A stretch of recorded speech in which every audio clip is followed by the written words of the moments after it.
Hello guys welcome back to my channel. So आज फेरि डार्लिङटन pair amplifier यो भनेको भिभिआई क्वेसन सर्ट नोटमा पनि आउँछ, यो भनेको लङ क्वेसनमा पनि आउनसक्छ।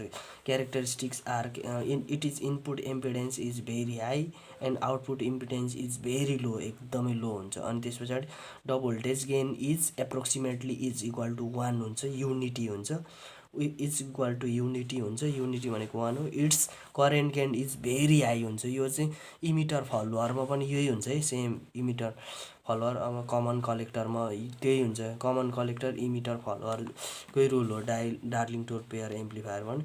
अनि त्यस पछाडि के हुन्छ, डार्लिङटन पेयर एम्प्लिफायरमा चाहिँ हामीले दुईवटा ट्रान्जिस्टर लिएको रहेछौँ। आइबी बेस गऱ्यौँ, यता इमिटर यता कलेक्टर भइदियो, यो गऱ्यो Q1 र Q2 गऱ्यो। यो तलको फेरि इमिटरबाट गएकोमा फेरि अर्को क्यूलाई जोडेर चाहिँ यस्तरी हामीले चाहिँ भिसिसी माथिबाट लिएर आइसी डार्लिङटन पेयर एम्प्ली। Suppose the beta 1 and beta 2 are the current gain of the each transistor. यो बीटा 1 एन्ड बीटा 2 भने पछाडि चाहिँ के हो भनिदियो भने, जस्तै बीटा 1 र बीटा 2 भने चाहिँ current gain of each transistor, यो दुईटै ट्रान्जिस्टरको करेन्ट गेन हुन्छ। आइसी टोटल आइसी भनेको चाहिँ के हो भनिदियो भने, यताबाट आएको टोटल आइसी भनेको चाहिँ यता बाँडिएको र यता बाँडिएको नि त, त्यही भएर IC1 प्लस IC2 गरियो।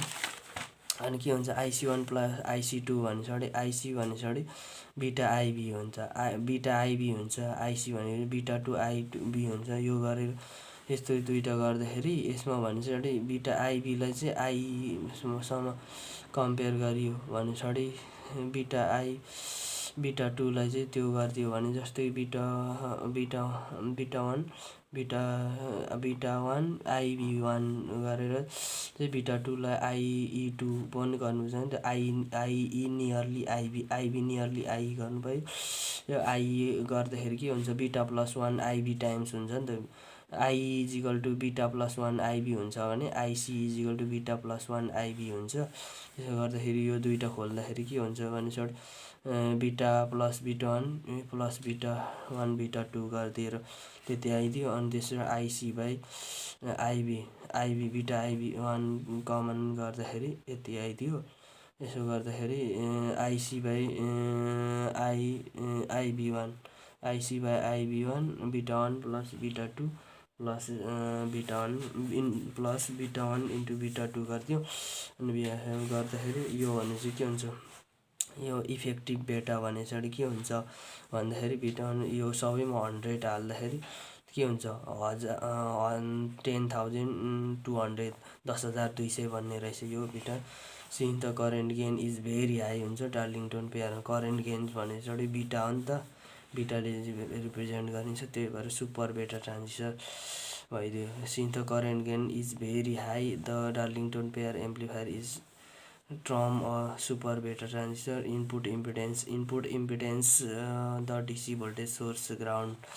इनपुट इम्पिडेन्स यो गर्दाखेरि इनपुट इम्पिडेन्समा चाहिँ यो भन्दाखेरि यो गरेर चाहिँ हाम्रो के भन्छ, डिसी सोर्सलाई चाहिँ हामीले के हुन्छ भने पछाडि ground, DC source or ground, AC source यो भने पछाडि क्यापासिटरलाई एलो गरेको रहेछ अनि डिसीलाई ग्राउन्डेड गरेको रहेछ क्या। यसमा चाहिँ त्यो हाम्रो एसी इक्विभ्यालेन्ट मोडल रहेछ नि त। यो एसी इक्विभ्यालेन्ट मोडलमा लाँदाखेरि डिसीलाई ग्राउन्ड गर्नु पऱ्यो, एसीलाई एलो गर्नु पऱ्यो, एसीलाई क्यापासिटरलाई भनेपछि सर्ट गर्नु पऱ्यो। अनि त्यस पछाडि त्योलाई के अरे डिसी ग्राउन्डलाई सर्ट गर्नु पऱ्यो, त्यसलाई चाहिँ ग्राउन्ड गर्नु पऱ्यो। त्यसलाई गर्दाखेरि के हुन्छ, Q1 र Q2 त्यही छ अघिकै फिगर चाहिँ, Q1 र Q2 लाई ग्राउन्ड गऱ्यो, यसलाई ग्राउन्ड गऱ्यो, यसलाई गरेर Z01 गर्दाखेरि के हुन्छ भने Z in भने पछाडि beta 1 RE1 plus Z in1 beta 1 RE1 plus beta 1 RE1। यो गर्दाखेरि चाहिँ RS र VS भइदियो। यो भने R1 प्यारल R2 यदि VN भने पछाडि यो भने पछाडि VN1 यति तलसम्मको अनि Z in भइदियो। यो गर्दाखेरि Z01 यो RE Z02 गर्दा AC equivalent model of the Darlington pair amplifier. Z1 भने पछाडि बीटा 1 RE1 प्लस Z2 गर्दाखेरि के हुन्छ भने पछाडि यो गर्दाखेरि beta 1 RE1 plus beta 1 Z in1 भने के हुन्छ जेड इन वान र जेड इन टू र जेड इन टू निकाल्दाखेरि के हुन्छ जेड इन वान बिटा वान इन्टु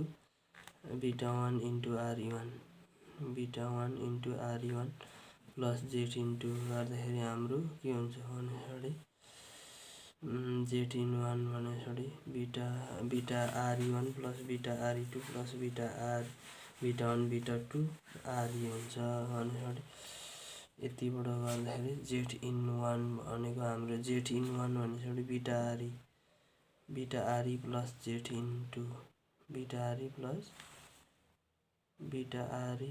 जेड इन्टु बिटा Q1 B in 1 B in 3 Z into Z01 के हुन्छ त भन्दाखेरि यति भइदियो जेड इन वान भने बिटा RE1 प्लस बिटा